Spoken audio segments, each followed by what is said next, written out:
eliminated from the competition. However, there's 2 spots in that grand finals. Everyone's looking to join Skyline D. Can CBA beat Skyline Top after that first series? We'll find out. We're going to Cathedral first. And you're seeing here Cathedral with Fortified, Sanguine, and Grievous that we're going to be dealing with here. Pretty standard pulls coming out of CBA and Skyline Top here, pulling the mini-boss, pulling Dulzak there, getting everything grouped up tightly together. Really has to be watching out for a lot of the mechanics, just like the Shadow Waves coming out right here. So what's interesting also, of course, about CBA here in Cathedral of Eternal Night is that they were taken here in their previous series by Team No Healer, and they actually lost that game to them. And here they are back again. This is a redemption story for them. Can they win in this dungeon this time? They do have a Mage. We have seen what Mage does in this Map 2 pool, so we may have an idea of what they have planned following this dungeon. That's exactly right. And you're seeing, of course, both sides just making sure they're getting the kiting out and trying to pull back in towards the entrance. That way they're going to have a little bit more room to work with when they want to go and start pulling more additional trash there. It's very, very important, to be able to maximize your space when you're having to deal with the Sanguine. We usually, think of it just as a, more easy affix to deal with, more, benign affix, but it really can just soak up so much time. Rather than something killing you, rather than something, really reducing your damage, it just soaks up so much extra time, and you have to be very, very careful. And even seeing a couple heals already getting off on Dulzak for Team Skyline Top. Yeah, so you of course never want to see a mob get healed up by Sanguine. Of course, multiple Sanguine puddles in the same spot will all heal up a mob that much faster. Cathedral of Eternal Night is also what I have to consider Cathedral of Eternal Stand at 30 yards. With the exception of this guy as well as one mini-boss later, a lot of mechanics in this dungeon can simply be avoided by standing at a 30-yard range. But of course, both teams are running that double melee, so they don't have the benefit of those 2 range to avoid the mechanics, but you can stand out there and it'll make your life significantly less dangerous. Yeah, but you're talking about danger. You're seeing any of these green fell orbs that are spawning. You are able to stand in them to receive, a nice haste buff, but at the cost of taking significant ticking damage there. So one of the nice things is being able to always kind of watch for when you might have a consumption buff, for example, from the Blood Death Knight, and you're having all the mobs that are close enough to the trash that you're able to really deal with. Gives you the opportunity really to just get the cleave damage in, take advantage of the extra haste, and just basically heal yourself through that ticking damage. Can be so valuable. You're seeing another death coming down here from CBA. So dangerous when you're having any of these Fell Lords here that are just shooting out little different fell lines. It just deals so much damage, so it's very important to stay on your toes. Yeah, really good kiting from CBA here. Of course, a lot of these mobs in this dungeon will like to plant and cast, and then if you kill a mob when they're planted, they could heal quite a significant amount of health from that Sanguine puddle. They do not have a Resto Druid available to knock these mobs out of the Sanguine puddles, but if they have another Gorfiends available or a DK Grip, as you just saw there on the left, then they can pull these mobs out of Sanguine to prevent them from healing up. You know what else can knock them out of Sanguine puddles? Disc Priest? Disc Priests. There's a lot of reasons that you might take a Disc Priest to a dungeon, and a lot of reasons why you might, but that knockback certainly is useful in these dungeons. But the Holy Paladin has been the healer of choice for these guys here in the dungeon, as well as I know for you on live. That's exactly right. And you're seeing CBA here getting the first of their skips going out here. Just to avoid these dogs. You're seeing the Fellbringer, for example, with the middle dog carrier, the dog chauffeur there. He is getting a trap just to make sure that he does not move around with the pad at all, and they are able to just kind of move forward there. You are seeing the Mage just kind of a little bit slower than everybody else, but he is able to take advantage of his invisibility. We are also seeing, I believe, the tank is just pulling all these extra mobs and pulling up into the other room and pulling all of them down. So it's quite a big pull coming out here. Yeah, really exciting pull out of CBA. We did see a lot of teams doing something similar in the last MDI, where you skip that trash pool as well as the pad, and then you grab them back, and then you grip them up here in this area where it's a lot safer. You have a lot more room to play with. And then, of course, these big green bubbles will, of course, buff your damage, but they'll also make you take significant amount of damage. There's no one standing in these bubbles to gain the benefit, and of course, with this double melee team, it can be quite hard to stay in those bubbles while these mobs are being dragged around for those Sanguine pools. And that's one of the big things is why they're skipping, for example, the dog pack, because the dog pack, like you said, if you have an all-range comp, it's so nice because you're just able to stand at that 30-yard max range, or even to active 40 yards. Make sure that all the dogs are just going to jump onto the tank, but when you're having multiple melee in there, you have to make sure that they're not all going to be rushing onto your 1 or 2 melee characters, or even just spreading out all over the place, making it harder and harder to be able to pick up. We've seen constantly throughout Mythic Dungeon Invitational, many times where you're having mobs that are jumping out, that are spreading out, and making it hard to get everything stacked together into cleave range. A lot of times just ignore dodging through them, getting away from them, and making it a lot easier just to get everything, the perfect pulls ready for them. Yeah, so you can really see here how Sanguine is affecting both of these teams in this dungeon, where CBA started that pool a little bit ahead of Skyline top. Maybe they had a little bit less cleave, maybe not as clean with the Sanguine, and they finished the pool slightly after. You know, Skyline has moved up, and they're pulling this trash back inside of the room now, which actually CBA pulled with the previous trash. So CBA is able to advance up to this boss, and we'll have to see how big of a pool they take. And Skyline top, once they finish these mobs up, they'll be going to join them in this boss room. Yeah, I mean, you're seeing that your early bop there going out onto the Demon Hunters. He's able to pump out quite a bit extra damage, you know, without any threat of, or pulling threat, right? And you're seeing both packs getting pulled up together, getting in with the Gorfian's Grasp there, and just huge damage being able to go out. You really have to be watching out for these lashers there that, you know, can be fixating. You're just trying to focus down onto one specific target. When it reaches them, it explodes. You also are going to have to deal with the Botanist, which will have the Fel Rejuvenation, and they will also, of course, get a very big deadly cast off. But you're seeing these lashers just such a pain to deal with in the choking vines. They need to be stunned to be able to interrupt the choking vines, but they also just rooting themselves in place, standing in the Sanguine, full heal coming out for that lasher, and just soaking up again more time. Yeah, absolutely. So, you know, that's the danger of these dungeons with Sanguine, is when these mobs, like the Sanguine Lasher has now planted himself in a second puddle. You know, this is a pretty vicious flower. Normally you water them with water. This guy likes to water himself with blood, and of course that'll keep him nice and healthy. You're seeing the Lasher just loves to grow, and you're seeing more, again, of these smaller Lashers fixating there. You'd be very careful from the melee perspective, because even if you are not being fixated, if the fixate does reach the target, you're going to have that AoE detonation, and it makes it just such a pain to deal with. So they're trying to get everything in here together. You're probably going to see like a quick Gorfian's coming out here just a second when it comes off cooldown. That way you're able to get both Lashers together and be able to nuke them in short order. You may want to just get the Walker down first before you get the other Lashers, because those Lashers, again, have been topped off quite a lot and just getting so much healing out from the Sanguine. So kind of a loss of control, a little bit of a sloppy play coming out from CBA. Yeah, this is really exciting series so far. Both the teams are clearing the last trash pool before they're able to go ahead and pull this boss. You know, you have to be careful of these trees. If they get that stomp off, it can do an incredible amount of damage to the team. They're doing a good job to keep it stunned with the plethora of CC they have on their team, as well as with that Death Knight grip. And once these mobs are cleaned up, they'll be ready to move on to the boss, and then they've got a lot to look forward to there. Yeah, I mean, you're seeing just a huge amount of trash, already 50% of the trash done before they've even engaged with the first boss. That's one of the nice things about this instance, where you're able to take, you know, more or less a linear path throughout it, getting most of all the trash that you really need. Skyline top, again, the first to clear out the trash, and they're getting ready to engage the boss. And so many times you saw CBA, they just couldn't be asked to get these mobs out of Sanguine. Kind of a disappointment. Yeah, it's really unfortunate. And of course, Agronox is pulled here first by Skyline top, and they're doing a different pull on this boss than we saw the other day in Cathedral of Eternal Night, where a team actually brought the tree to the other side of the dungeon. But of course, that was when the boss was explosive. So since we no longer have explosive here in this dungeon, teams are able to stand here on this side of the map without fear of those orbs spawning really far away from the team. They're doing a good job of gripping those adds in on Skyline top to clear them down very quickly.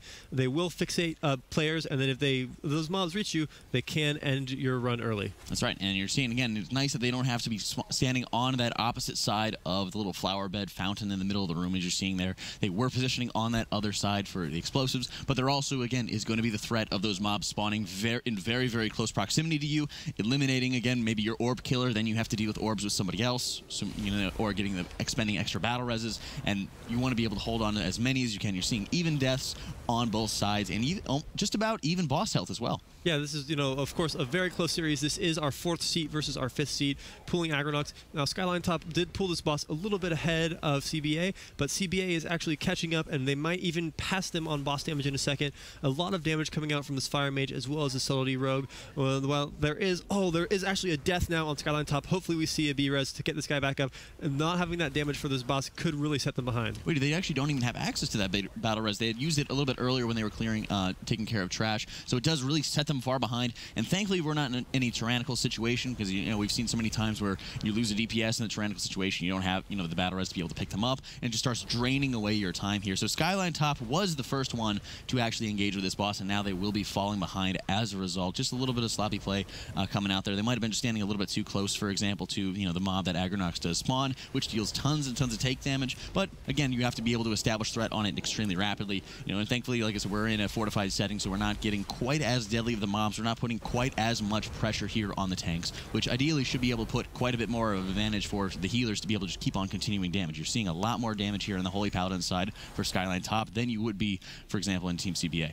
And so we'll have to see how big CBA decides to pull the rest of this dungeon, as the warrior is now executing Agronok, so he is dying quite fast even without that 5th team member. If there's a lot of mobs in the upcoming trash pool, which has different health pools, which means that if you kill the small mobs first while the bigger mobs are casting, you might find that all of the cleave that you've done on all these mobs is gone to waste when that Sanguine heals everything back up to full. Yeah, but you're seeing here as they're getting ready to get all the impacts here together. And it's not actually too bad to be able to actually get them all kind of pushed up together. You're not really going to take advantage of Gorfine's Grasp, but you don't have to, because you want to be able to save it for, again, as you get into the book room, as you get into the library here. So again, just kind of rotating through their Arcane Torrents, rotating, trying to keep their stuns at the ready, because they will really, really need them as they enter this room. Again, the pacing, just being able to have access, knowing what you have access to in terms of the cooldowns is really nice, again, to be able to have the Mage here when you have to start to deal with some of the scavengers that are going to be coming out, spawning extra books, and that do have the cast times. Really, really nice to be able to have that Dragon's Breath to interrupt the books coming up. Yeah, we just saw a couple of those imps heal up from almost, it looked like close to 5% health, all the way back up to almost 50% health from the Sanguine pools. They did plan to cast those Fell Bolts right as the other mobs were dying. You have to be careful with your AoE in this group and make sure that when you're playing with the Sanguine affix that you want to focus down those high health mobs so that they don't become even higher health mobs in the event that you kill those low health mobs surrounding them. That's right, and there they are, just making sure they're watching for the patrols, watching for the specific timings that they want to be able to get the best opportunity possible to be able to get everything in here. Big stuns coming out to make sure that the scavengers are not able to deploy any of the books there. You will be able to have, of course, the Mage, who will be able to just get those quick interrupts via Dragon's Breath, or just any of the stuns if they're going to spawn very, very close by. Big thing to watch out for the books is they do have different abilities. The Book of Everlasting Silence, again, ever-expanding range of silence that you make sure you have to kill.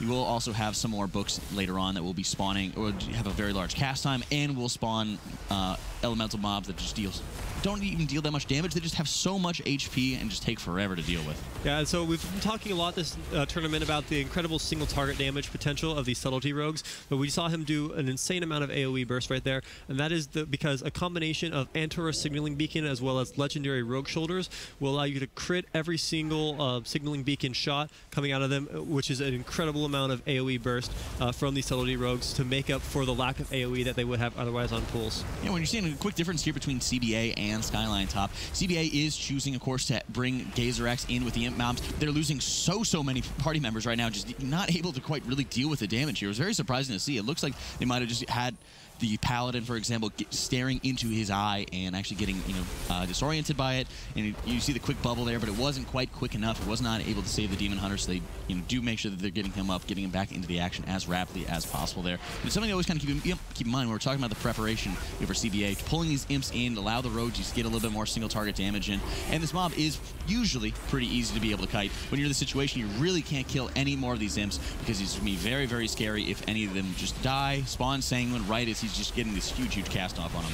Yeah, absolutely. So, of course, the horror of Sanguine is the risk of a mob channeling a spell when a Sanguine Pearl drops underneath them. Luckily, that's not happened here to CBA. They have managed to kill this eyeball before they've killed the imps and the Sanguine. They're getting ready to pull this boss, and Skyline is just behind them. The mob is almost falling down, and then they'll both be able to move into this boss together. One of the nice things about Mythic Plus is, having a nice group together and, being able to share the experiences with, a team that's almost like family. And Thrashbite here having his brother Smashbite from Blackrock Hold, which we saw just the other series there. Both mobs that just pack a wall up here. Very, very important to be able to just step out of his huge cleave range. You do have 4 bookshelves that are just surrounding him. He will get quite angry and follow his brother's lead into a very big charge. Well, instead of having, for example, a tank or just anybody else being able to soak it, you're having, for example, the Demon Hunters using Blade Dance to soak it like you would with Smashbite. Thrashbite, only the bookshelves are going to be able to stop his murderous rage, unless you have immunities like Bop or Divine Shield or anything along those lines. Yeah, additionally, this CBA team does have a rogue evasion, and I believe Demon Hunter can absorb it. Your Mage can ice block that charge. If you have a Hunter, you can turtle it. Now, unlike, of course, the charge in Blackrock Hold, the charge from this boss cannot be intercepted, so you will need to take that charge yourself or bring it into a bookcase if you want to avoid it. CBA is doing quite a good job on this boss. Skyline top looks like they might actually even be catching up on this boss. A lot more single target on this than they had on the previous boss, and they're about to hit that execute range for the warrior, and then they should be really just neck and neck. You know, these teams have been right next to each other this entire dungeon.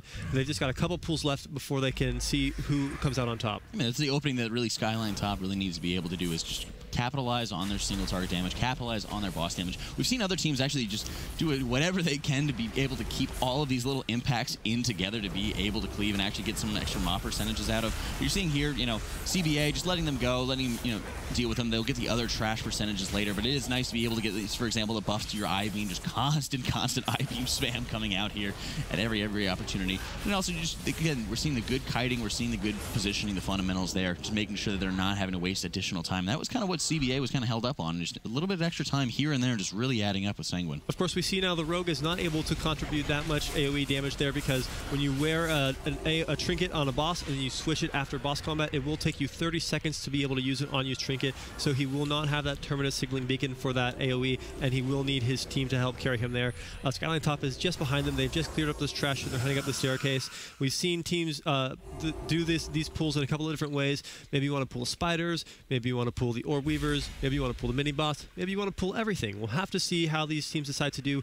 Skyline Top has shown us some really big pulls in the past. Looks like they're charging straight up into the middle, just as CBA has, and we'll see who can take down this mini boss first. We've seen Skyline Top, like you said, in true fashion, just pulling everything on top of each other. CBA going with a little bit more finesse, using the Rogue's Shroud of Concealment there, sapping one of the mobs, walking past it. Important to note that the Enforcers, unfortunately, do not give any trash percentage and have a huge amount of HP just to deal with, so they generally just found to be a big inconvenience here. You know, you're seeing, and when you're in, of course, Cathedral, and one of the biggest things as we're going into healers is going to be a poison debuff going to be stacking up on the tank. He's got 5 stacks here at the moment, so you're looking for the Dispel. There it is for Team CBA. Just so much damage that you're going to be getting out of these poison dispels. When you see, for example, when we saw Team No Healer, or if you're seeing, you know, any non-Paladin, or when you're not having a Paladin, you're not having a Rested Druid Healer, you're not going to be able to have access to that poison dispel. You may be relying, for example, on, you know, a DPS Paladin, Monk, something like that to help you out there. But it's so nice when you're able to clear the dispels on your own as a healer, just getting them on cooldown. And CBA just absolutely obliterated this trash. Well, CBA did a really great job there. They made sure to focus down the mini-boss first. It was their priority target, and they killed it before any Sanguine puddles were on the ground.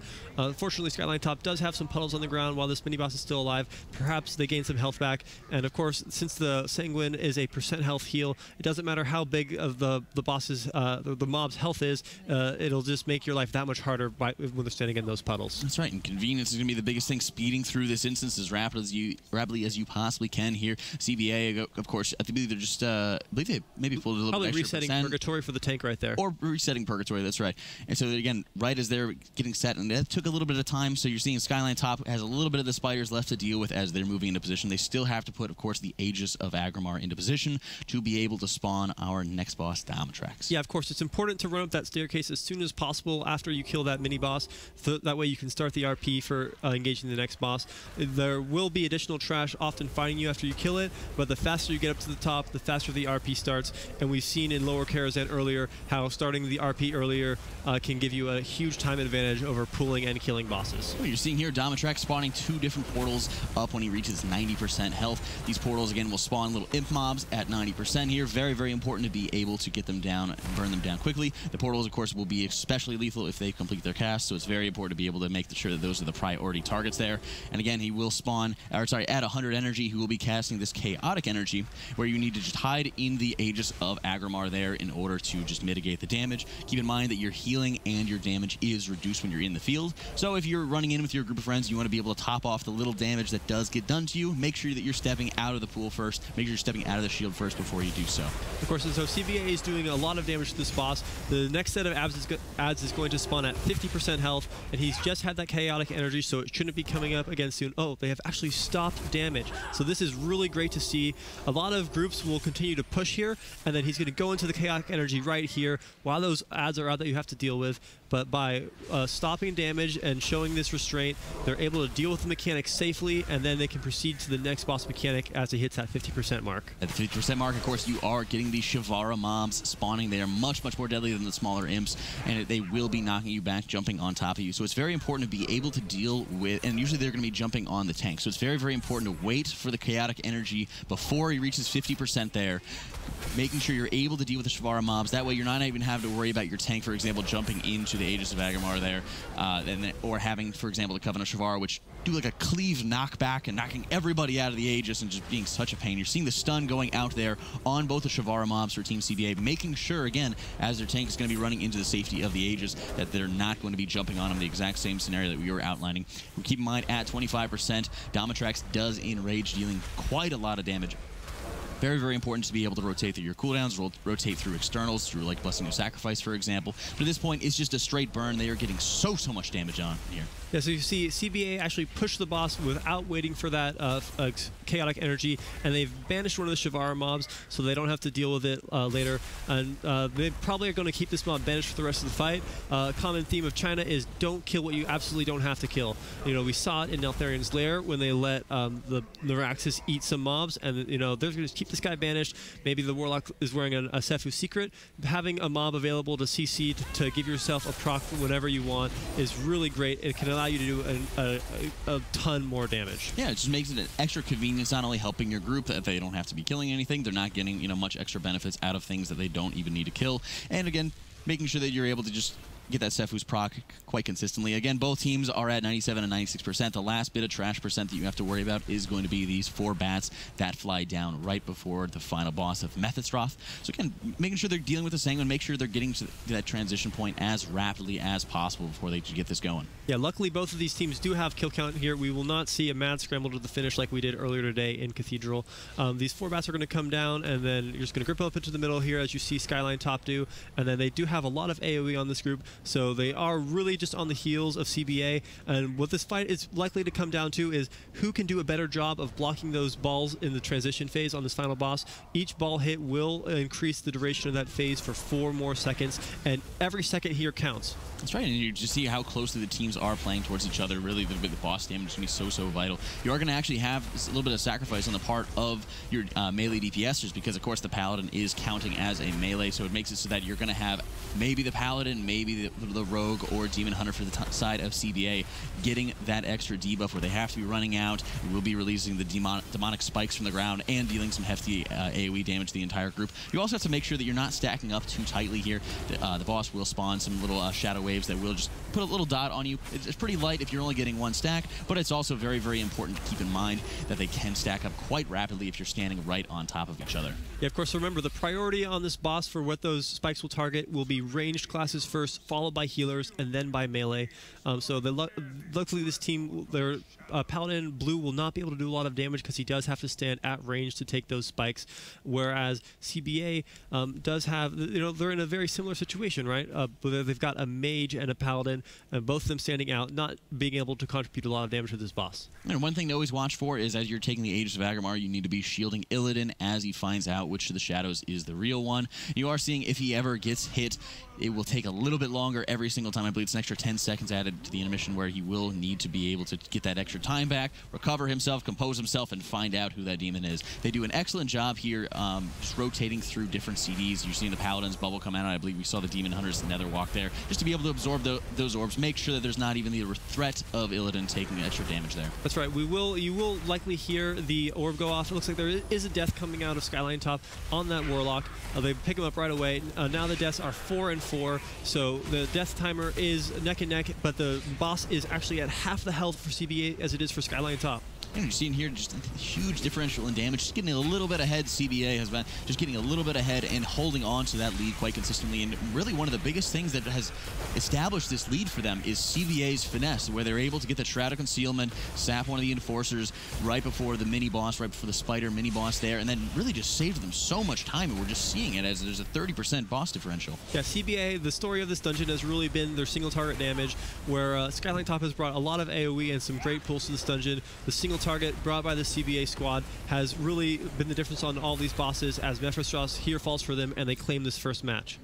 Yeah, what a game. It was very close once again. These teams really in the top 4 of the series. CBA 1 up against Skyline top, who have locked in the map choice. It's one that they already narrowly lost to the #1 seed earlier, but it was a good run up to that final boss. You see her there. She was the devastating factor. Can they execute a little bit better on seed of the Triumvirate? one of the scariest instances that we have seen thus far throughout the tournament, and it really needs to be taken in a very aggressive fashion, as you're seeing CBA here mirroring Skyline top, everything being pulled into the dead center of the room, really focusing on eliminating these explosives just as rapidly as possible, and really just running out the clock as best they can so that they don't have that dark withering stacking up onto the tank and just absolutely annihilating him here. Yeah, so of course Skyline top did not pull any of the slimes around the room. Once you clear that, I believe CBA has done the same. We'll see once this kill percent gets counted up. When you kill the trash in the middle of the room around the boss, that's when he becomes active, so you do need to be careful so that you don't reset him or pull him so that you are forced to reset him. So now they're just going to clean up these slimes so that they have some more real estate for killing the boss. Skyline top is just a little bit behind. Maybe they might doing the same pull here and gathering all the slimes. Of course, these explosives still can be quite dangerous, and then we're going to move on into the first boss, and then we'll see if the single target of CBA or if the burst damage from Skyline top will claim of the faster kill on this boss. That's right, and important to note that both tanks did proc their Purgatory there while clearing out the trash packs. Thankfully, we're only having to deal with Fortified Zeral rather than a Tyrannical, so they shouldn't be in too much danger, but it's always going to be something to watch out for as we're going later and later into the instance. It's one thing where you're saying, oh, wow, we know how much damage this stuff can deal, but it's actually not necessarily a bad thing if you're losing your tank right away. That way you're able to kind of rely on it a little bit later as you're going into these different trash packs. But Zeral, tell me about it, Sours. What's the big things to watch out for? So the big thing to watch out on Zeral is he's going to spawn a bunch of these slimes around the room that are going to fixate onto the boss and slowly close in on him, and they're going to be spawning some purple void zones underneath them. And we also want to make sure that tanks are stacking. There's going to be a targeted ability on the tank from the boss that's going to spawn a large purple void zone. And of course, the theme here in Seed of Triumvirate is that when you stand in one of these purple void zones, you saw the boss increase in size there just briefly, but any void area in this dungeon will double the damage that these mobs are going to be doing to you, so you want to avoid standing in them as much as possible. We saw Skyline D trying to do an okay job yesterday of dropping these bubbles. CBA is doing a kind of a poor job, taking up a lot of space. You know, if you run out of room on this boss, it could be very bad. It seems they just can't be asked to even, have some responsible void zone drops right here. And you're seeing, of course, one of their demon hunters, or sorry, the demon hunter for CBA going down into the void area where they have to be killing a number of different mobs. I believe they have to kill 10, and they will be able to get an extra action button that will allow them to hit the boss, stun him, and cause him to take very, very heavy increased damage. They're getting all of their void adds together here, getting them all tightly positioned together, and it's really going to help them out quite a lot when they're able to get the demon hunter out. He's able to get a big stun on the boss, and everybody lusts and just unloads on him. Oh yeah, so another big difference we're seeing here between the two teams is the Warlock from Skyline top is doing a great job keeping those slimes down, but there's a massive pile of slimes slowly approaching Zeral from CBA. The Fire Mage has almost got them down. Of course, if these slimes do touch Zeral, they will explode, and that could very well mean a wipe for the whole group. And, these slimes are very dangerous, and you have to deal with them. Yeah, but you're saying they're also just causing quite a mess, and they are going to be spawning extra void zones throughout this. They're really going to be running out of real estate, as you're seeing CBA pulling, of course, the Zeral into the corner there. That way the Decimate is going to be able to spawn the purples out there. Skyline top just doing the same thing as they're getting their second set of ads spawning. You're going to see Skyline top, of course, having one of their DPSers, or their tank even, going down into that void zone again and having to deal with another set of ads here. Yeah, so we're getting close to the execute range. Both bosses are on the exact same health from both of these teams. Slowly wandering around. Got to be careful of the slimes. Got to be careful of everything. Make sure that you also don't run the boss out of his arena. If you accidentally reset this guy because you dragged him too far, that could be awful. Really close.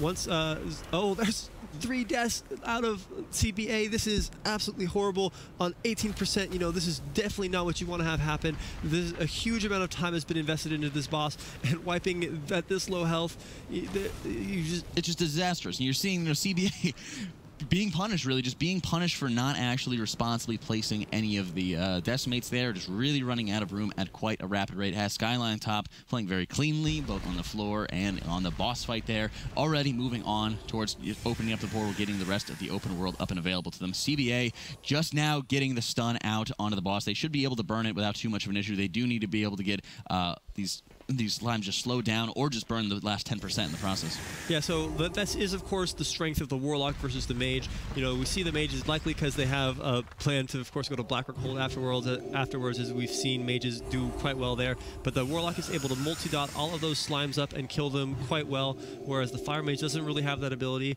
They did lose a lot of people on this boss, but they are able to kill it, so they don't have to re-pull it from 100%. So they do save some time, but having those players dead dead for that boss, you know, we see almost an entire minute slower on that boss kill when they were neck and neck for the longest time. That's right, and you're even seeing, you know, they do have to wait for that RP period. They do have to wait as Skyline Top here is getting into it and taking out the first of these Rift Wardens. You do have to deal with 3 different Rift Wardens. They do have regularized spawns over the course of this open field. One will be directly in front of you. Then they will be going off to the small temple, the small shrine off to the right-hand side, as you're seeing on the screen right now in the top right-hand corner. They will be having to go over there. In between pulls for Rift Wardens, you will see these void portals there that you have to kill the Rift Wardens to close. They will spawn little voidlings that don't give any trash percent, but are just very small, very annoying to deal with, and can consume time. And they will also kill you if you stand on them when they spawn on you. So they'll fall down from the sky. You have to run around and dodge them, and then they're going to start dropping bombs everywhere. And it can get very messy very fast. And we've seen just what happens when things get messy. One player's, maybe even 3 die, and then a huge setback. The run back from the first room into this area is quite long. And, you know, this whole area is absolutely massive. There's a lot of running around. You know, this guy's dying actually quite slow for Skyline Top.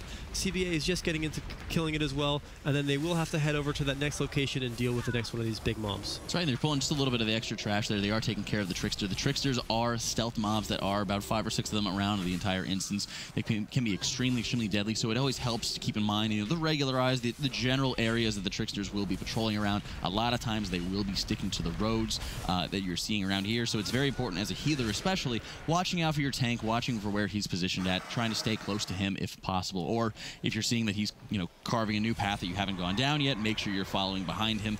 That way he will be able to aggro the Trickster before it jumps you and deals so much damage here. We see the first set of these little mobs spawning as Skyline Top moves over to pull their next Rift Warden. There are a lot of explosive orbs down. These mobs are coming in. A lot of slimes. You do have to be careful for these slimes as well as a lot of other mobs in this dungeon, as they will explode upon killing them, and they will martyrdom you, and they can very easily eliminate your melee players. Now, of course, these teams are running double melee, so that risk is very real. You can very easily see these guys take out a guy after you've killed all the trash. Not only is there a huge field of martyrdom, of just extra garbage that's going to be on the ground, extra void zones that can be, you know, affecting you, can be destroying you, but you also have to keep in mind there are going to be suppression fields periodically throughout some of the trash mobs. There are going to be slows, there are going to be more hindrances out there that'll really just be giving you a lot of grief. So it's nice to be able to have the Paladin, for example, having access to the Blessing of Freedom that on a very short cooldown, making things a lot cleaner, which you would really want to see. You know, the cleanliness you really need to be seeing out of Team CBA as their tank does go down along with one of their DPSers.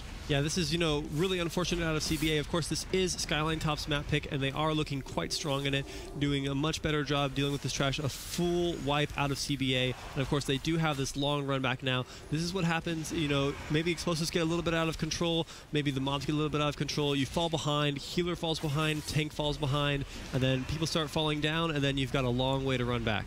A long way to run back and full reset again. We've seen how long it does take to get these Rift Wardens down. Just huge amount of HP to deal with, and such a hindrance going on there. So they have to be resetting. They have to get all the mobs back together. They will have more voidlings that are going to be spawning explosive orbs. They're having to deal with all of the extra nonsense that's going to be going on there. So it can be just such a pain to deal with it here. And Skyline Top playing cleanly, no deaths so far, about 8.5 minutes into the instance. And this is really what you want to be seeing out of their counter pick. And this is also what you want to see for a team that wants to grow and is planning to go to the grand finals here. Yeah, absolutely. So these guys did reverse sweep CBA earlier, and they have also done a Blackrock hold, which is where we are likely to see CBA take them following this dungeon. You know, they did do quite well in their Blackrock hold. However, they did not, of course, defeat Skyline D when they went there. They have had an additional time to practice now. You know, and additionally, you know, Skyline Top has had a smaller break between this game than CBA has had, because Skyline Top's had the longer break, I'm sorry, because they were the first series of the day, whereas CBA was the second series of the day. So they, you know, there could be some fatigue in play here for CBA, but of course this is Skyline Top's map pick, and they are doing quite a good job here. Excellent move here. What you're seeing with the Demon Hunter, who had actually gotten freedom and sky stepped really early here on the side of Skyline Top. He just run away right before everyone else, and that was kind of why it took a little bit longer for all the trash to be cleared out.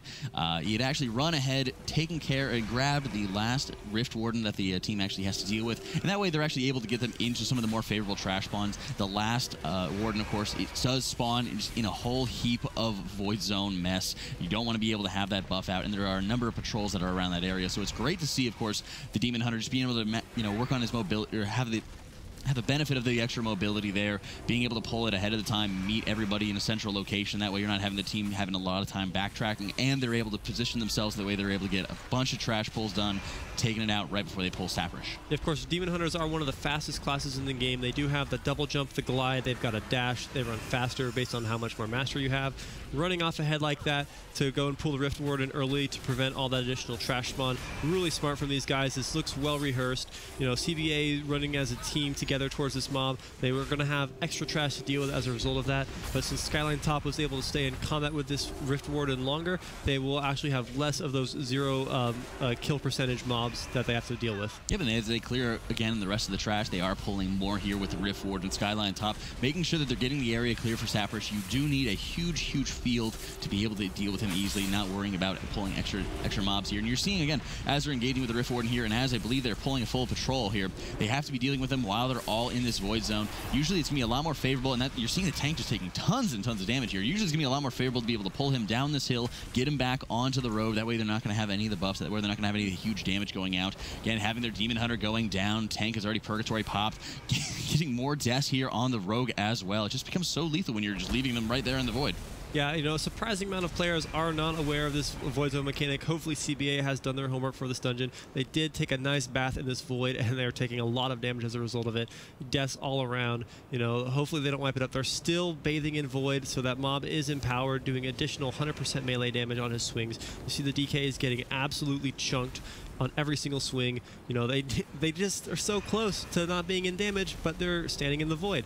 You know, well, Skyline Top, they're doing a much nicer job. There's no more Void around them. It's a little bit of trash to clear up, and then they'll be able to move into the second boss. That's right, clean, very well practiced, and again, this speaks to the kind of the confidence that Skyline Top has had. Even though they have lost their sister team, the #1 seed, they're still going to be in it. They're still working their way out, and their goal is to work their way out of the losers bracket to get to that grand finals. And this is what you want to see out of the teams. You want to see that polish. You want to be able to see, you know, the practice and, you know, the very high knowledge of the instance. You don't even have the Rogue, for example, releasing at all. Like, by this time, he easily could have gotten back to the group, much like the Demon Hunter did. So you're really kind of wondering if there's any kind of tilt setting in. And how would you feel in this situation as a player yourself, playing in the last MDI and the TESFA tournaments? You know, how does it feel when you're trying to get into this, you know, little tilt situation? How do you get yourself out of it and get back on track? You know, once you're up a game and you get a map picked like this against you that you really just don't want to have to deal with, it can be very frustrating. You have to just focus your mind, you know, take deep breaths, realize that, okay, maybe this isn't our dungeon.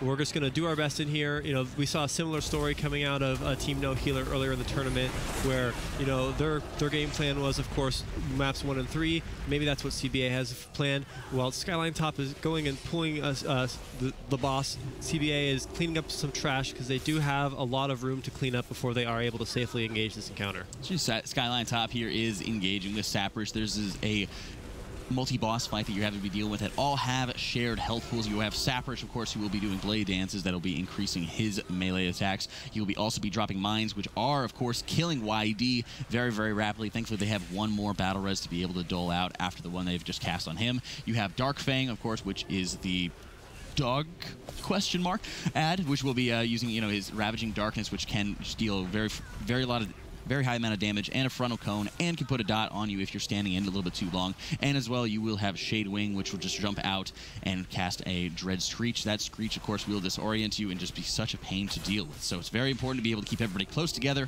and have, for the cleave damage, and have, you know, the constant mobility. That way you're able to easily just get the cleave damage you need and be able to move out of the mines constantly. Yeah, they're doing a good job just kind of skedaddling about, dodging all these mines whenever they get laid out.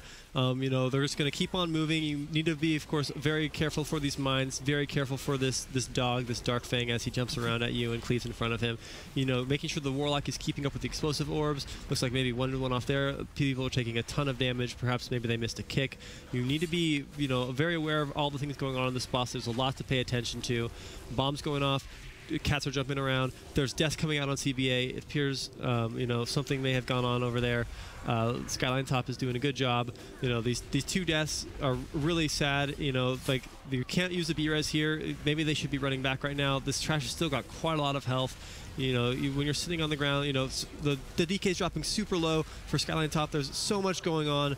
Hopefully these guys over on CBA are doing all right. They could have easily run back by now. Hopefully everything is going good over there. You've seen Skyline top again getting the next death there on YD as CBA is just really struggling to get the rest of this trash taken care of. And we're seeing some explosives going off and maybe some of the tills starting to set in there as they're trying to stay as mobile as possible. And that's one of the things when you're seeing again when you're on this heavy melee compositions that you really have so many void zones, so many things to worry about really that you need to be relying, for example, on your Paladin to be able to drop the extra blessings of freedom whenever possible. Let the melee just be able to get out of the the different mechanics going on. The big thing with the suppression field that they were really having a lot of trouble with is it starts dealing lots and lots of damage to you when you start moving, but if you don't move out, you're standing in any of the martyrdom, any of the extra void zones that the ads are dropping when they die, and it makes it so much more difficult to be able to survive in this instance. Yeah, it's really important that you just gotta, the CBA just has to stay calm and stay focused. They still have one match ahead of them. They are a little bit behind, only 9% remaining on this boss for Skyline top, where CBA is just about to engage him right now.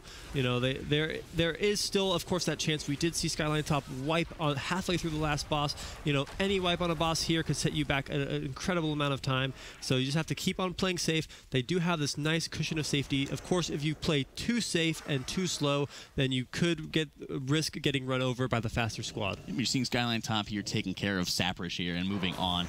There's a couple of different ways to move on to the next boss of Viceroy. You are seeing, of course, the middle path that is covered by a bunch of slimes. There also is going to be the far left and far right paths that are going to be available to you. Near the, for example, the temple on the far right side, there is a little void area, void path that you're able to kind of circle around behind, which can make it very easy. And there's, you're not even having to worry about those little slimes. But they do choose to instead go right up the middle, right up the gut, pulling their slimes into a bunch of other slimes. It is really, you do have to watch out for the void zones that they're already walking into, but it is nice to be able to have that extra positioning, that extra kind of cushion, because these mobs don't deal too much damage as long as you're able to get very constant dispels off onto the tank, and if you're able to annihilate them very, very rapidly. Yeah, you see the arms were doing a ton of damage on that trash over there from Skyline top, where CBA is about almost halfway through this boss, doing a good job. They haven't had any deaths here. There are explosives to be watching out for. Who's going to be killing these explosives, or they spawn out at range. Fire Mage isn't necessarily the best at it. It will be likely in the hands of, the Demon Hunter running out there to kill the orb there. Maybe perhaps the Paladin, maybe the Blood Decay is running out. It's a very hectic fight. Skyline top is cleaning up the trash, getting ready to pull the third boss. We've seen Skyline top here taking care of the different static patrols there that are going out there, and you are going to have to worry about the Greater Sorcerer that you will be spawning the Dark Matter. It's just be so deadly. It is basically the most scary form of explosive that you have to be worrying about there. So they are taking very good advantage of the Banish here on any of the bound ads that are going to be spawning whenever you have to deal with any of the summoners. Those ads will just disappear eventually, so you don't really have to focus on them. You don't really have to actually invest a lot of time into them. So you're seeing, again, they took care of that bound void, and right as they killed the Conjurer, they didn't even have to worry about it. So here they're taking care of the patrol, the Grand Shadow Weaver coming out. He will spawn that Dark Matter that can be such a pain to deal with, and just requires continued focus by everybody in the group, or you're able to take advantage of the line of sight like they're doing right here. So it's very interesting to see. There's huge damage. You're seeing it's almost killing the Paladin there because he wasn't quite out, but it really doesn't have that much damage. So I think they really could just burn it really quickly, and just, as they've been doing such a good job overall focusing on their explosives, this is exactly what they've been preparing for. It's a very interesting choice by Skyline there to line of sight that Dark Matter like they're doing again, as opposed to just simply killing it. You can, of course, kill these Dark Matter so that they don't damage you. CBA is cleaning up over Saprish now, 9% health remaining. Everyone's looking a little bit injured, a little bit healthy, doing a pretty good job. They're cleaning up the trash here for Skyline. Just one more trash pool remains before they're able to engage the boss. And, it's, looking pretty good for them right now. Yep, and you're seeing as Skyline top taking care of the last Shadow Weaver there that you did see. They had the trap. They did have the Banish there on the two ads. Or they just had the Banish shot that would stop the rest of the patrol. So the Grand Shadow Weaver, of course, is not stopping for any CCs, but of course all of his other buddies, the other Conjurers, the Void Benders will. So you have to watch out with the Void Benders there. We're getting the Entropics out. We'll just basically vacuum in players together, and it will deal so much damage. So it's very important to be able to just focus heal YD here as he has that Entropic, making sure that you're able to take care of him. There is that burst explosion, but usually that's not as big of a deal. Usually it's going to be the single target damage that does go out on him. So it's very important to kind of make a decision ahead of time if you're a ranged DPS, if you want to be able to stand closer to the group and make sure sure that you're able to have kind of everybody in together, or as you're seeing right here with the Warlock, everybody starts moving and shifting away from him. He gets away from everybody else. That way he's not going to vacuum them in, and he begins just draining life to make sure the damage from the dot is not ticking too hard. Yeah, we see it looks like CBA has actually shrouded into this room a little bit. They've got some slimes, they've got some explosive orbs spawning. Maybe they're going to do a bit of a bigger pool. No, it looks like they're taking it nice and calm over in the corner. Skyline Top is pulling the last trash over here, and now we do see a couple of these tentacles squirming about, and now they will have to deal with these as well during the boss. These tentacles can be very dangerous, but they do, of course, have the Warlock to help deal with them, whereas CBA just has the Fire Mage for killing those ranged tentacles, so it could be very dangerous for them when they finally go on and engage him. Yeah, an important thing to know about the static trash packs there that you're seeing, they will have a little bit of void flares. They usually are going to be the most dangerous mobs to really worry about because they do focus on a target. They just start drilling into them and dealing so much damage here. Skyline Top, again, well positioned to take on Viceroy here. It can be very important just as you're engaging with this boss. You will be periodically getting 2 different sets of ads. You will be getting, of course, 3 tentacles coming out periodically, and you will also get some Voidbender ads that will be shielding the boss here. Really important to be able to get good movement on Viceroy, getting them in a favorable position there that they're going to be able to cleave onto them, get easy stuns, get easy cleave damage onto these tentacles. Looks like Night Elf on CBA is dropping very low. They're almost done with this trash, just a little bit more to go. Viceroy has been engaged. They got some pretty good tentacle spawns over here. There is a death coming out on Skyline Top on this boss. They do have a B-res charge to help bring him up if they need to, which they probably should, and there he is, just back to join the fight. This is why you do have to be careful of these tentacles. If you get double or even triple picked by a tentacle, you could die quite fast. It's important to kick them. It's important to kill them. You do have to respect these trash mobs. A nice tentacle spawn here, 3 in a row. The 2 mobs are about to spawn for them, and they're going to shield the boss, of course. And then once these mobs are killed, of course, they can be gripped together. That way they can be cleaved down. You see the warrior has been holding his cooldowns until this very moment, doing a ton of burst, and now they're able to kick the boss before he finishes this Twilight cast, which will kill the entire group. I've seen excellent use of the CDs and also excellent positioning on behalf of the tank there, moving him right into the midst of those 3 tentacle spawns and making it so much more easier to deal with the Voidbender ads, right as CBA, again, is just wiping to these mobs, just so deadly. You're seeing the difference there. Skyline Top chose to trap those mobs, deal with the Shadow Weaver alone, whereas CBA rushed in, took on all of it at once, and they were burned for it. They got overwhelmed by the explosive orbs, which you do always have to be careful of. When you fall behind on those orbs, you have to have every global a masterpiece, kill all those orbs as soon as possible. 1 orb goes off, all of a sudden you fall behind, you've got to heal, and then maybe another orb goes off, and then before you know it, all 5 members are dead, and of course you do have this long run back to engage the boss. You want to make sure that you don't pool any of the trash as you're heading back to the boss, because that could set you back.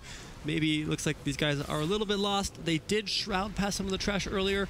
They might think they have to pull it now. They should have been able to skip some of it. Hopefully they don't use an invis potion. Of course, if you do use an invis potion, it will put your DPS potions on a 10-minute cooldown, so that could set them significantly behind. They're just eating up food and gathering themselves.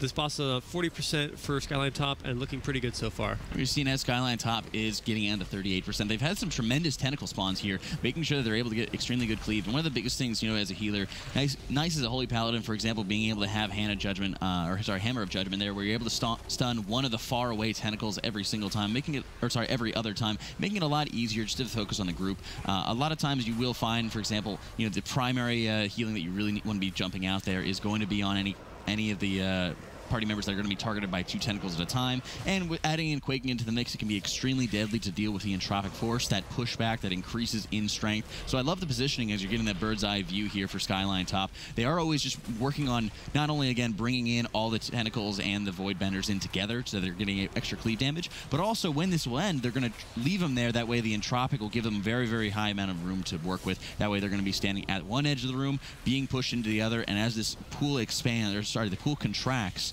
as this boss fight goes on, they're going to run out of space. So it's very important to be able to get as much room as possible and not taking too much extra damage, especially when we're having those Quakings going off. You see, unfortunately, CBA, so this is a risk you do have to take when you try to skip trash, where if you wipe after skipping stuff with Shroud, you will have to clear those trash packs that you did skip, and that can set you back even further on time, more so than just the time lost by those deaths. And, the Mage, unfortunately, fell during that trash, and right as the trash died, a Quaking was going off, so they were weren't able to start a res on him until well after the trash was dead.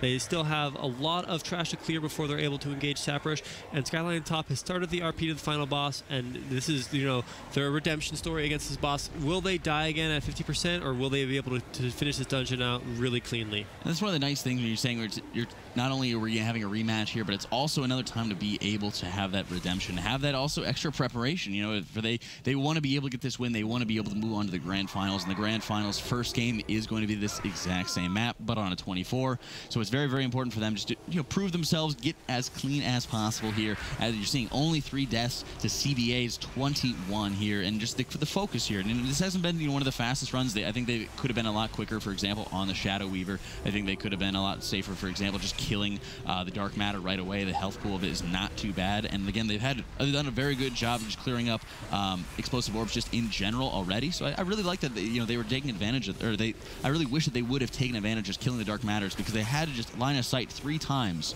losing a lot of single target damage there. Yeah, you know, it's a very interesting play to doing that line of sight. Now, they are killing these 2 Rift Wardens here. These are the guys that, not these ones specifically that killed them earlier, but they're friends that spawned during the boss fight.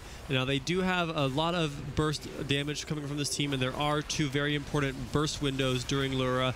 We saw the damage from Skyline D was absolutely ridiculous when they did Lura, where Skyline D's damage on Lura had the boss around like 30 to 40% after the second damage increase phase, where Skyline Top was only around 60% after that second phase. So maybe they know which cooldowns to save now to better maximize their damage that they can do in those different phases. And one of the nice things about this tournament is, of course, being able to have that look at both teams going up against each other. So you have to wonder, if they took the time last night as they were just getting ready to take a break and get ready for the tomorrow, if they, of course, they were going to be looking at it and saying, what could we be doing better? How could we be dishing out more damage during these backlash periods? Because its final boss, Lura, does have multiple phases. She will, of course, spawn 1 Rift Warden to start with. Once that Rift Warden dies, you will be, of course, having to deal with small Voidlings periodically throughout the fight. And once that Rift Warden dies, it will activate a backlash where they'll take very, very heavy increased damage. After that backlash ends, you will have 2 Rift Wardens that will spawn and you will have to deal with. So it's very important to be able to get very strong focus on the Rift Wardens, but also during that backlash period, being able to maximize your damage, maximize your burst. And Skyline Top, like you said, got burned on it, so they really want to see where they can improve there. Yeah, so it's important to kill these greater Rift Wardens as fast as possible. You do see this volcanic pillar going out, and now a really nice thing that's been done here in the Legion expansion is these indicators on these void zones, where when you see a volcano and then if you stand in a pillar and the volcano disappears, that means you should in fact stand in that void zone. Where if you see a void zone and you run into it and then no volcano disappears, then you probably need to get out of there, right? So when you see these pillars up, that means something bad could happen, and as soon as that pillar goes away, of course that means you do want to stand there. But of course these do not actually split damage, so you only want to send 1 person to stand in them and not 2, otherwise you will be taking unnecessary damage that the healer will need to handle. And you're seeing YD there jumping into it right away, and then there's a communication between the Paladin as he popped Divine Protection, stood in there in his place. So it was nice that they made sure that they were both standing in there at the same time before they actually had one of them leave.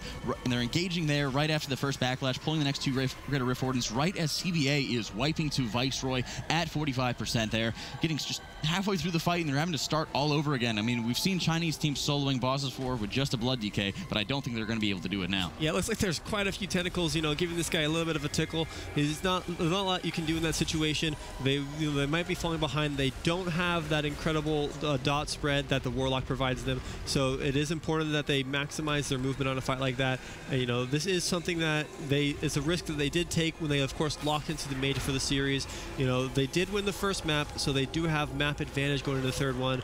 Lura here is on 87%. Backlash is going on. They have cleared the second set of trash.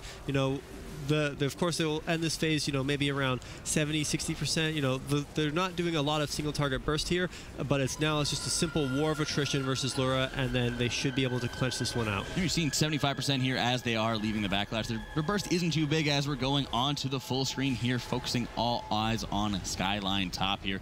One important thing to note is we are on this kind of stage here. It is very important to note that we are going to be having, of course, quite a bit of ticking and increasing ticking damage throughout the portion of this fight, which can be quite deadly, especially in a Tyrannical setting when there's just so much boss health to deal with. There will be the cast at Ludra there, picking up all of the Void Zones there, picking all of them up and pushing them to the current location of everybody else there. And it's very important to kind of watch out for those mechanics. You know, it's not quite, you know, the volcanic that we're always going to be used to, but it's very important to move out of those. Watch for the shift there, the grand shift that's going on, dodging them and keeping everybody tightly packed in together. It's nice to be able to have the Warlock there off to the side because he's going to be healing himself most of the time, but otherwise for the Paladin especially, you want to make sure everyone's pretty close in for those Light of Dawns. Yeah, as long as you guys are well coordinated on a boss like this, the circles that are going to be spawned during the transition are actually not, of course you don't want to stand in them, but as soon as they spawn, you can run into the previous puddles a little bit safely.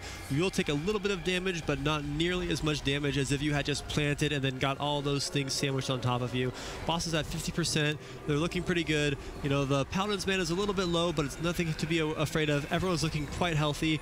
Of course, this fight will continue to ramp up as the boss gets lower and lower, but they do have execute classes, so once this boss hits that 20% mark, it should start dying significantly faster. Yeah, but you're seeing there the Paladin sparing no expense to just keep everybody at a balanced level of HP. His Holy Avenger is just about to be falling off here. Probably will be looking to see, for example, the Aura Mastery coming out as well to deal with this very creepy wind chime coming out. And that's what you're talking about. You know, once they start entering into that execute phase, it's very easy to be able to get it down very quickly. But one thing to always watch out for the healer is getting that Vampiric Aura going out, especially when you're going to be at, you know, the high damage points for your party members. You know, knowing when you're able to kind of take it easy and when you want to ramp up. So you were seeing, you know, there was that in-between period when Holy Avenger was down and Wings was not up, where everyone was just staying pretty well topped, and there was a very large expensive mana there, but you also have to look at, you know, how well they were really relying on the extra leech healing to kind of carry them through that. So now Wings are up.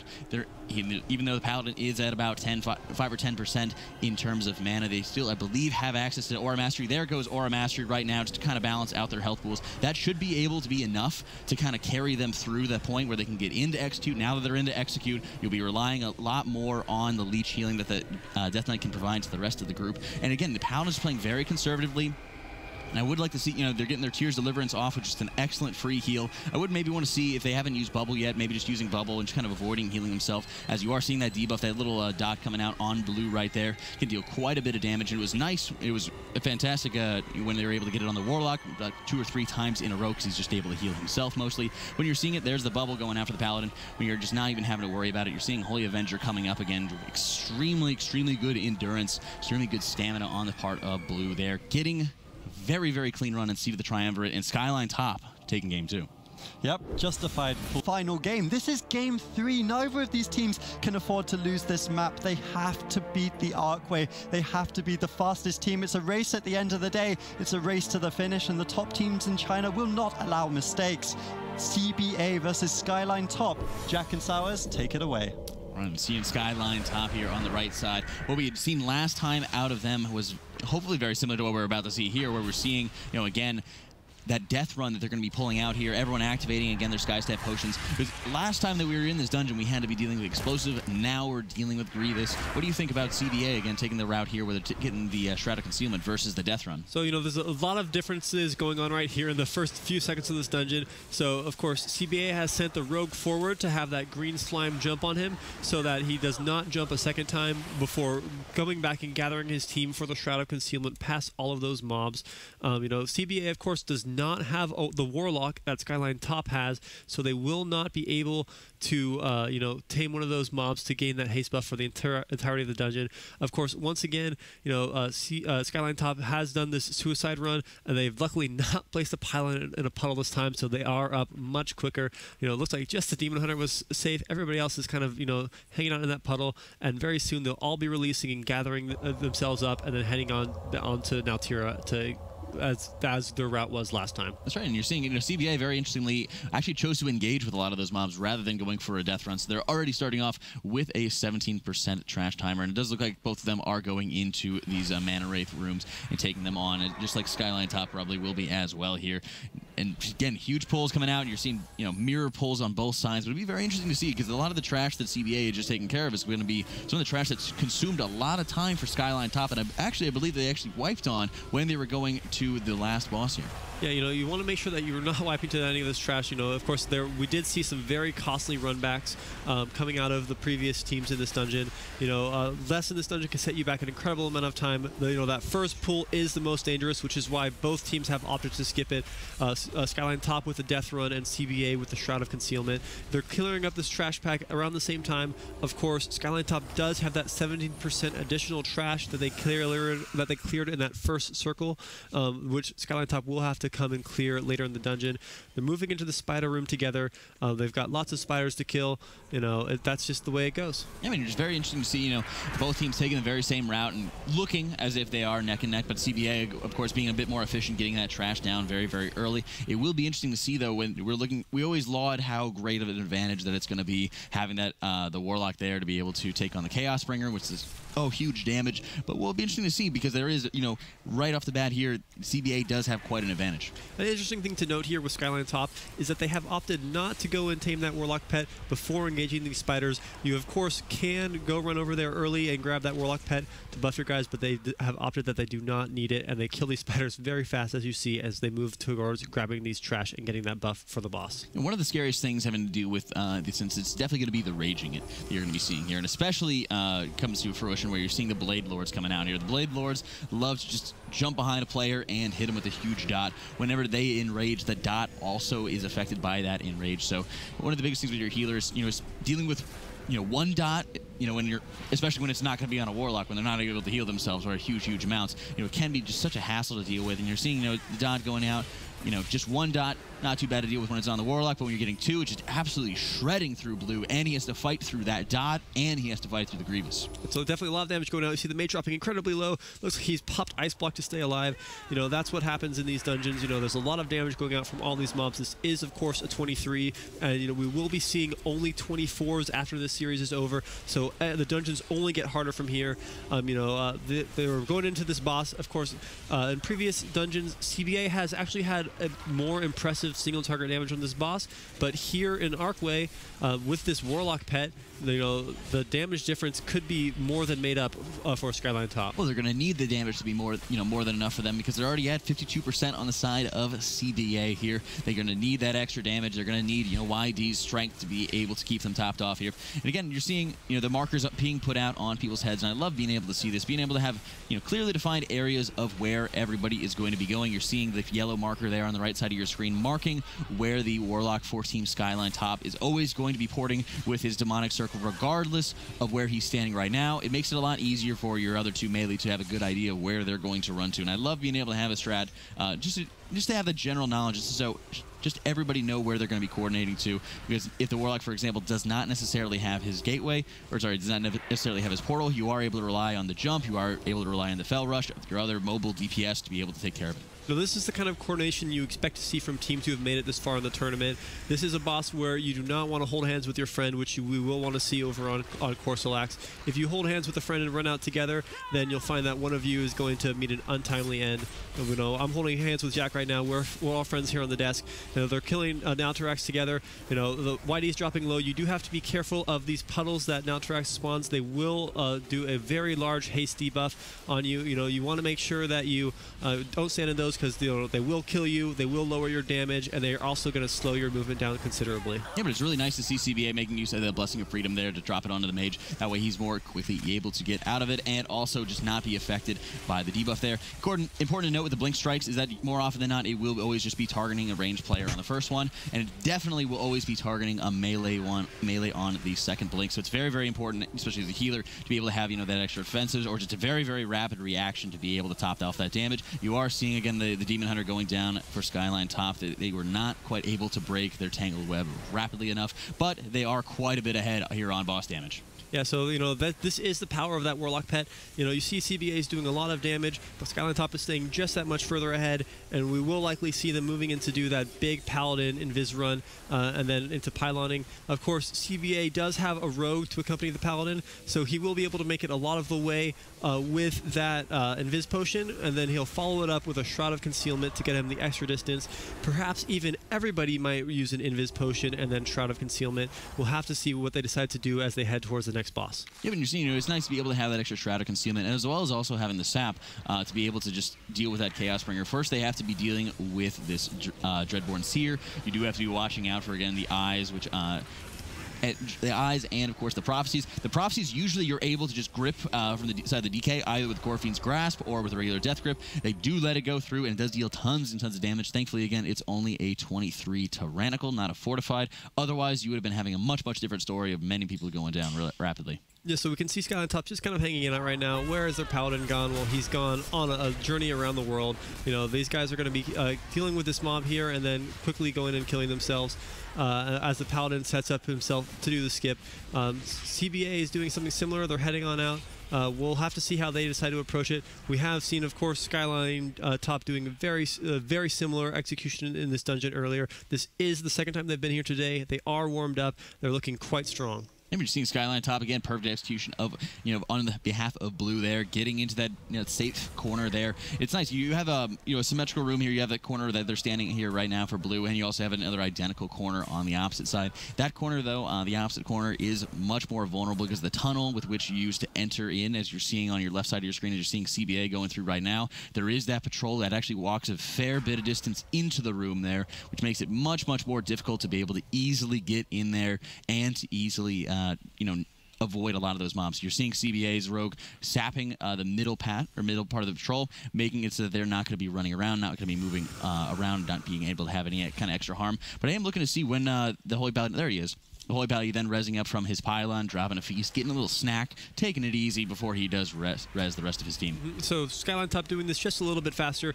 They are, of course, 6 deaths up on CBA, so they have significantly more penalty from that timer on them. So while they are pulling this boss ahead, technically they might still be a little bit behind because of those additional deaths. There is a lot to watch out for as a call. People are going down. YD is dying. They've decided to do this boss with the trash. This is absolutely, this is, you know, really unfortunate. They do have a pylon there, so they will be able to recover. If they did not have that pylon, that wipe there would have set them back a tremendous amount. The Paladin would no longer have had that Invis Potion available to do the skip. There is, of course, a 10-minute cooldown on Invis Potion, and something, of course, to be... there is also a death now from CBA. Night Elf is done, but, of course, they have not pulled the boss, so they don't have to be as worried about it. They can simply finish up this trash and then res him up. We do have to wait for Skyline Top to res. Of course, if you die a lot, pylon will take longer to revive you. We're seeing them just taking the extra time waiting for that pylon because blue on the side of Skyline Top had already just used a pylon. It's a very aggressive move that they had actually put in there, and I do believe that they also are sated, so they're not going to be able to do that same exact pull. They actually didn't get any of the trash killed at the same time as they engaged the boss. Losing YD there, losing a huge portion of their damage that they've really been leaning on constantly throughout this series. You know, it just makes it so much more difficult. And I'm actually quite surprised to see them pulling into the boss again, just working on the same exact mechanic. You know, if at first you don't succeed, try again, even without Lust. You know, they've got, maybe we're missing some cooldowns before now that they should have available, unless they use some of the previous pool, in which case they are definitely not available. You know, they need to be careful of this trash. If they wipe again here, it could be absolutely disastrous.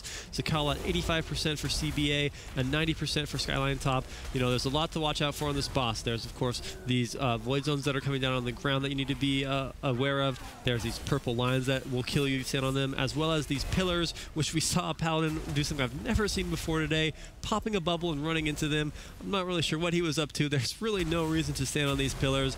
Maybe they're afraid of getting knocked back into them. You know, that's a very cheeky thing. You know, like, what in the world are they doing? Yeah, it's quite a risk, you know, to be able to, well, it's to be getting yourself in a position where you might be getting knocked back by them. But I also really wanted to, you know, give credit to blue there. It was a fantastic job healing up a lot of the dot targets that are going out. And again, like I said, with the Blade Lords, when they are putting that nasty dot out and they are getting enraged, he was healing up both the Warlock and the Warrior there, both together as they're taking a raging dot, as they're taking so much damage. There's so many void zones for them to avoid. There's the eye damage that's coming out from the Seer. So it was just a tremendous job by blue, making sure that pull was clean. You're finally starting to see blue, you know, dishing out like a little bit more damage here. And, you know, after that kind kind of scary pull goes out there. And I would like to see, again, maybe on both sides for the Chinese region, just a little bit more damage being dealt by the healers just overall. And so we're seeing here the story of this tournament so far with these two teams head-to-head, where CBA has had better single-target damage, but of course, Skyline Top does have that Warlock pet, and so they are actually, it looks like, maybe even catching up on Zakal. They, of course, do now have a 10-death deficit over CBA, so even if they do catch up and maybe even pass on Zakal and kill at the same time, there is still a lot of time to be made up for on those deaths. They were going to have to pull quite big, and of course, they did pull 17% less kill count at the start of the dungeon. So while the boss may be close and they are just on the heels, even with all these deaths, they are quite a lot of kill count behind. And so while this may look really neck and neck, this is really in CBA's favor right now. They're looking quite strong in this dungeon that they chose to take Skyline Top to, even after seeing Skyline Top perform so well in the same dungeon earlier today. And we're really seeing that extra additional risk. I mean, well, it really paid off for them in the first, or the previous series that we were doing when they were in that other Arcway, where they were able to get everything down together with Lust, missing out on Lust as they're going on to Zakal. I mean, just taking such a long time to be able to kill. And again, the extra 5 deaths when they had to get the full wipe again, dropping another pylon, having to wait even longer for the pylon cooldown to fall off for the Paladins, who's able to res everybody else. It just starts soaking up so much time. And now, keep in mind, we're only into the second boss here, so there still is quite a bit of time, very, very large amount of room for Skyline Top to get back on top and get past CBA here. Yeah, we could see some very big pulls available in the rest of the dungeon. We did not see either team earlier pull Corstalax with the trash in his room. If you're feeling brave and you can kick those Eyes of the Vortex that are cast by the trash in the room, which will, of course, put out a very dangerous dot on the entire team, which, very easily can take the life of one, if not all 5 of your members, then you can pull that trash with the boss. They will drop some haste bubbles for you. You do have the Warlock buff. You can blow it all up at the same time, and you can make up a ton of time that way. And they might be forced into that position to do it, but it'll be very interesting to see as both teams are finishing up, or have finished up Zakal. They are moving on to Corstalax's room, and like I said, both times we were seeing, Corstalax being delayed as they moved on to Ivanir, and usually you're seeing just Corstalax being, brought back and taken care of later. So maybe we'll see a scenario if Skyline Top does seem to be especially desperate, where they might pull, Corstalax first, or they might just get only the necessary trash to move on to Ivanir and then get the next 2 packs along with Corstalax later on. Yeah, these two teams are really standing right in the same spot, but of course they are quite far apart. Where they do have the death difference, they do have the kill count difference. We do not see this boss being pulled, so it is very likely that looks like Skyline Top is doing a slightly different setup to this pool, where they are doing some of the trash outside of the room as opposed to all the trash inside of the room. Perhaps they are intending to come back later to deal with this trash. Of course, CBA is doing quite a good job killing all this trash. Very cleanly done. No deaths from them. All that trash is dead. Looks like they are going straight into the boss. Of course, what we talked about earlier is that if you do choose to kill Corstalax first and then Ivanir last, and you end up wiping or something on a later boss, the run back from Ivanir's room is considerably longer than from Corstalax's room. So this is a very interesting choice coming out of these guys. Very interesting, and you're seeing just very, very little healing coming out from the Paladin there. It was actually quite terrifying. As he is pumping out that extra damage, he really was ignoring a lot of the pulsing damage coming out there, and now he has to deal with quite a bit of Grievous stacks in addition to the quarantine. So it was very fortunate, for example, that it didn't go out onto the Rogue, who was getting up to that 5 stacks of Grievous there. He's trying to clear out the stacks on himself and the Mage, finally doing so. It's one of the biggest things, as you're looking at having to deal with these affixes. We haven't talked too much about Grievous in this series, but just really the focus that you're seeing out of both Paladins, being able to take very good advantage of Beacon of Virtue to be able to top off the entire group and have those chunky, large heals going out, replicating, of course, your single target healing onto everybody, or replicating all of your healing onto everybody else, making it so much easier to just be able to get everybody topped off and rapidly focusing and clearing these Grievouses. And we see the Paladin is actually going and gathering some of these haste bubbles for himself out of CBA. Maybe he likes to do more damage or heal a lot quicker with that haste. I have heard that haste for Paladins is only good if you like to run out of mana faster.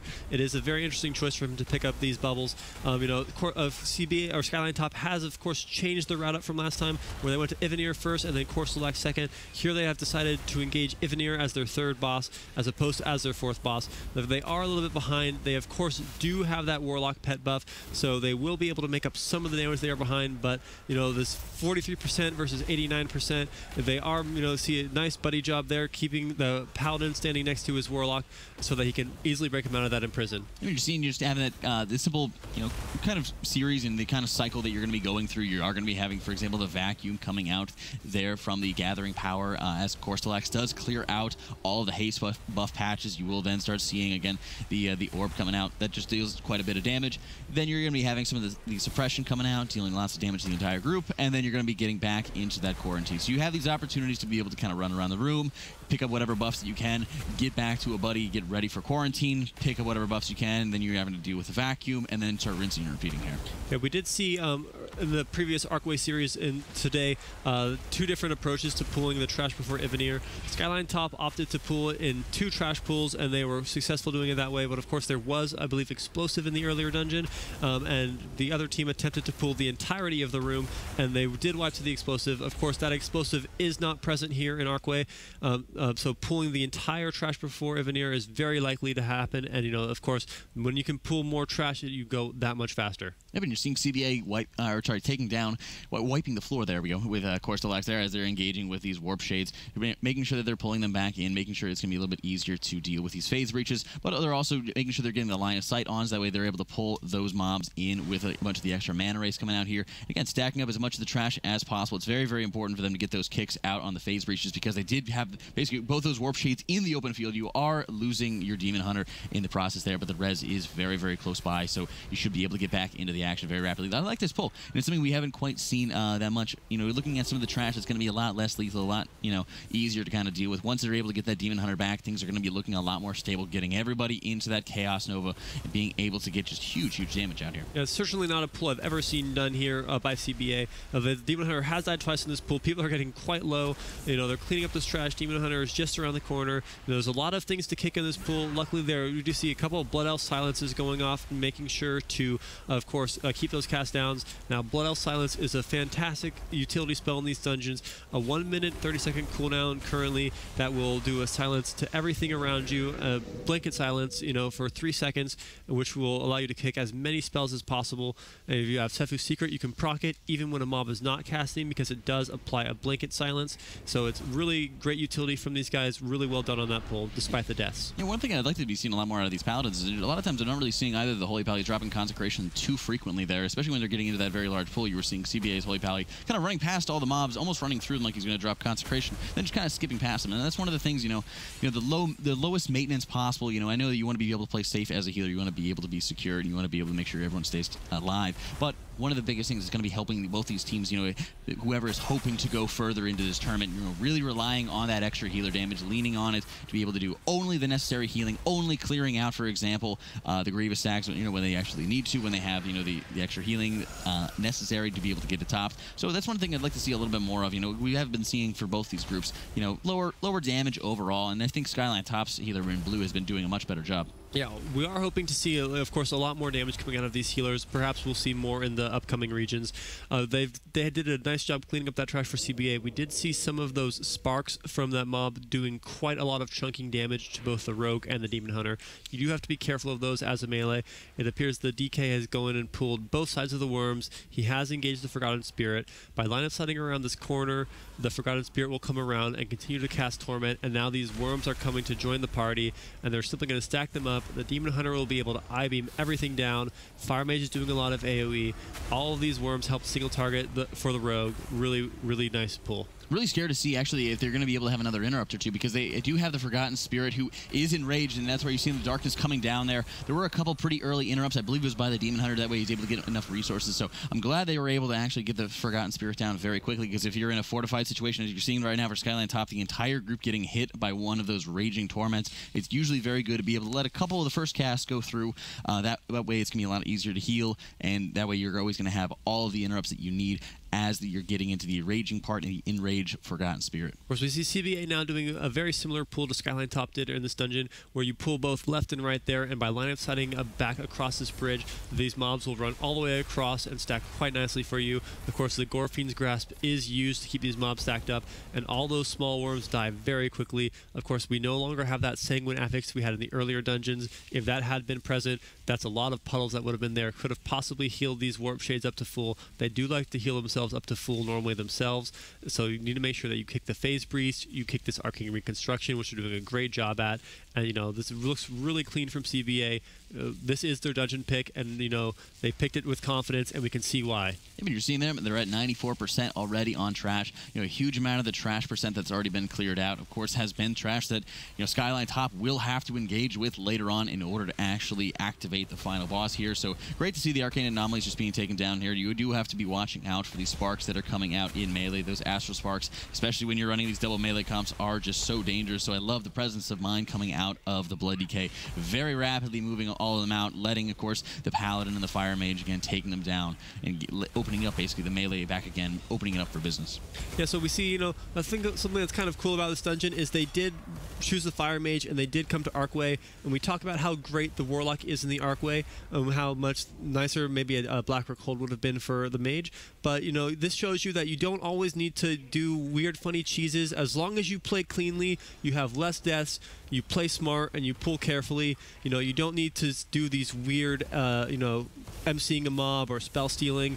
You know, it's the better team who plays more cleanly, with more confidence, and with more practice that pulls ahead in these dungeons. And it's a consistency factor that we've been constantly seeing out of CBA as we're going throughout this map. I mean, Skyline Top in the previous series just did phenomenally well going through this instance when they were able to make sure that, you know, every single trash pull that they were doing, you know, was well thought out. They were being methodical. They were taking their time when they needed to wait for more CDs. And we really didn't quite see that. And what has really sunk them has been that Zakal pull, you know, having to burn, you know, very dangerous boss like Zakal on Tyrannical from full to zero without Bloodlust, and just having their entire Bloodlust going down the drain. And that's one of the things that they still need to be able to catch up on, and they're really going to be leaning on that extra boss damage that they do have in very, very strong amount. As you're seeing, Skyline Top here was later on pulling Ivanir than CBA was, but they already are rapidly catching up in terms of boss health. Yeah, so, you know, they're just a tad behind, of course. It looks so close. See, these bosses are at the same health, but you look at all the other things on the screen telling you about the progress of this match. 17 deaths to 8. 96% kill count to 73% kill count. You know, the Skyline Top has a lot to catch up on. The wipe is still very real, possible. You know, maybe not realistic, but this is still anyone's game. This is very close. On 50%, you know, hopefully they're getting nice kicks on Ivanir. They've done a great job with the triangles here. You know, we see these beautiful lines being created on the side, well away from anybody. Nobody has to risk them. There is a death out of Skyline Top. The Demon Hunter again, he is back up. He is immediately in Grievous. You have to make sure to top him up after that battle res goes out. You know, this isn't the Skyline Top we saw in Arcway earlier. You know, maybe a bit of that exhaustion is coming in. These long series, you know, players spend an absolute tremendous amount of time, you know, both in time trials and in these days. You know, you have to make sure that you take care of yourself, get up and walk around every now and then, just make sure you stay hydrated. You know, really, you know, it's a mental game as well as it is a physical game here. And so they're doing a great job, and you know, they're just a little bit behind, but you know, they were ahead on the boss, now they're behind on the boss. That's the you know, that's the danger of the death. 18 to 8 deaths, you know, 73% kill count to 96% kill count.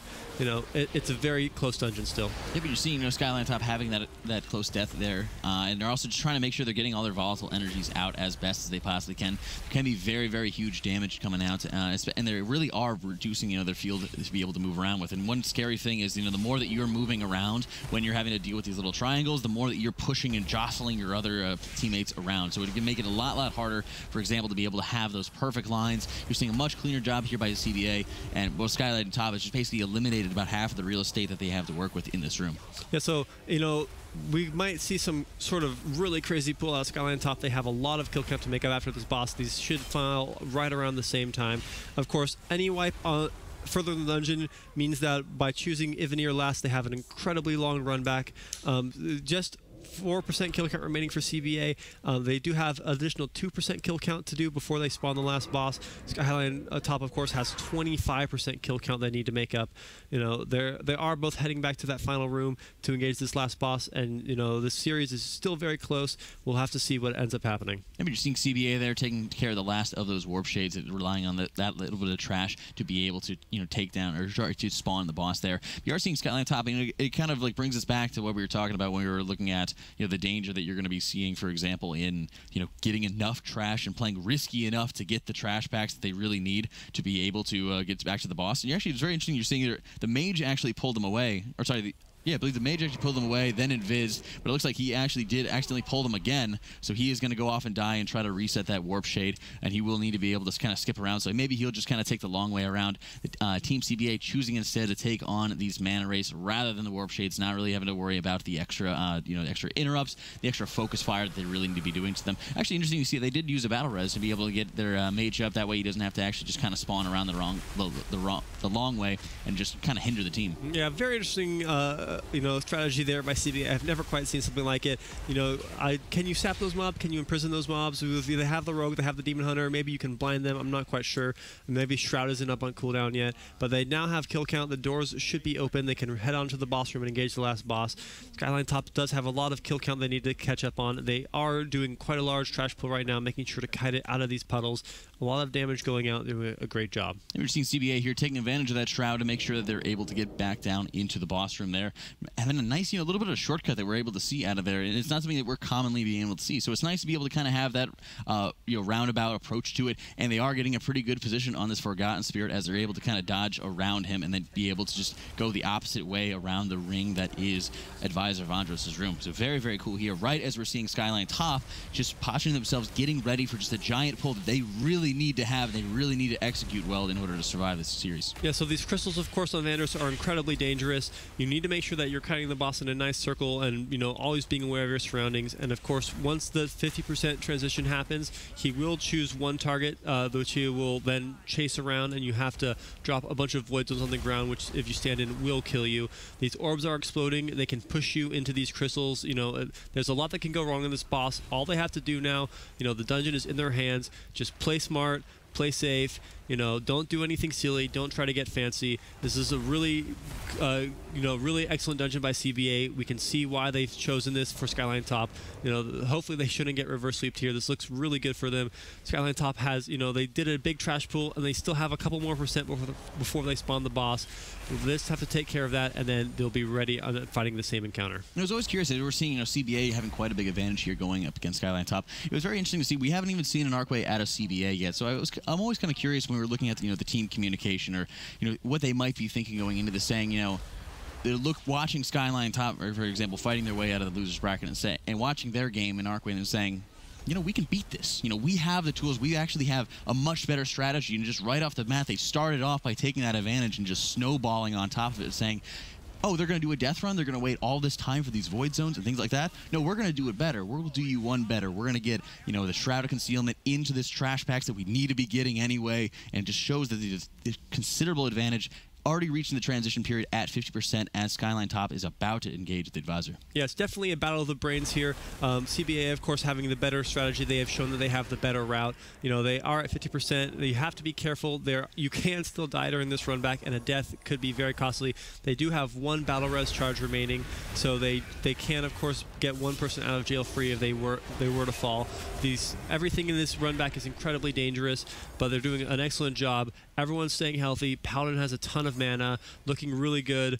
I've got a couple of unfortunate paths here. They do have to engage these two mobs. You know, as long as the melee are careful. You see the Demon Hunter is standing at the bottom of the staircase. He absolutely does not want to get involved with this Wraith, as doing so could very well end his life. Yeah, but you're seeing the additional stress that you're going to put on your healer here. You know, as you're in any kind of pub groups or anything like that you would see online for Arcway, everyone loves being able to run into this Timeless Wraith. But this is, you know, the healer dream you're really seeing. You know, when there is that control put out by your group, you're able to have just your rogue running in there when he has, you know, the extra damage reduction that all rogues do have. You know, being able to actually just take advantage of that and just really making sure that your Demon Hunter just kind of standing back, holding onto his resources, and just not taking that extra damage and not having, again, that extra risk. They're about to get their second battle res charge charge back, but they really don't want to even have to bother using it. Yeah, you know, of course, any death is, you know, is one death more than you want in any situation, and 18 deaths, of course, is 18 deaths more than you want. Maybe a little bit less than that, maybe 13 more deaths, because they do have that one big mass res. Maybe even 8 of these deaths, of course, are unfortunate. You know, they did do the 2 death skips, but they are just a little bit behind, 32% on the boss. They have not even hit that 50% transition from Skyline top. This is looking really clean by CBA. You know, excellent job from this series. You know, Skyline top has had an incredible showing this entire tournament. There is still always, you know, that magical chance that somehow something could happen and this could be their game, but this is looking quite good out of CBA. I mean, you're just seeing it there. The unstable manas are being run out of the group. Their Demon Hunter almost going down for Team CBA, but he does a good job making sure he's not hindering, for example, the other melee. A lot of times you'll see, you know, groups get kind of fancy if they have only one melee and just running the unstable mana around the tank, and they both kind of just turning it's in opposite directions. That way they're able to run all the unstable mana around the tank, and the tank is able to just be able to avoid all of it and just pivot the boss as well to allow them. But just having their Demon Hunter running out of there, making sure that they're not hindering the rogue, and they are just constantly moving around, and I love being able to see this. You know, they're constantly just moving out of the way of these little ticking time bombs, making sure that they're playing safe and secure. 8% left here on Advisor Vondros on the side of Team CBA. Just fantastic performance that we've been seeing here, right as Skyline top is, of course, entering into the transition phase. Yeah, you know, this is, you know, an extreme uphill battle for Skyline top. Really well done dungeon by CBA. They've shown great preparation. You know, kudos to them. You know, thanks for playing Skyline top. You've done an excellent job, but this looks like it will be their end. Yep, great story. CBA are able to take down Sunsky top, who, of course, were